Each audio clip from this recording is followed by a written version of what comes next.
अभी से कुछ देर पहले सोशल मीडिया पे एक वीडियो वायरल शुरू हो गया। वायरल होने का रीजन ज्योति सिंह है। ज्योति सिंह ने भी अपने स्टोरी में डाला है, जहां पे देखा जा सकता है पवन सिंह कल सासाराम रोहतास टाटा मोटर्स के ग्रैंड ओपनिंग में पहुंचे थे, जहां पे फैंस ने पवन सिंह के सामने ही ज्योति सिंह का नारा लगाना स्टार्ट कर दिया। पवन सिंह का रिएक्शन देखने लायक था, क्योंकि आमतौर पर अक्षर सिंह का स्टेज शो होता था तो उस समय पवन सिंह के नारे लगते थे, लेकिन ये पहला मौका है जब पवन सिंह के सामने किसी और का नारा लगा है।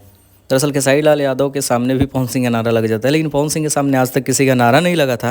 लेकिन ये पहली बार देखने को मिल रहा है कि पवन सिंह स्टेज शो कर रहे हैं और ऑडियंस ज्योति सिंह करके चिल्ला रही है। ज्योति सिंह ने भी ये स्टोरी लगाया है, अभी जाओगे तो मिल जाएगा। बाकी क्लिप मैंने ज्योति सिंह की स्टोरी से ही ली है, जो कि शुरू की वीडियो में देखे होगी। इससे पता चल रहा है कि ज्योति सिंह का भी फैन फॉलोइंग अच्छा खासा है और लोग पवन सिंह ज्योति सिंह को साथ में देखना चाहते हैं, वरना पवन सिंह का फैन पवन सिंह को ही ट्रोल क्यों करने लगेगा।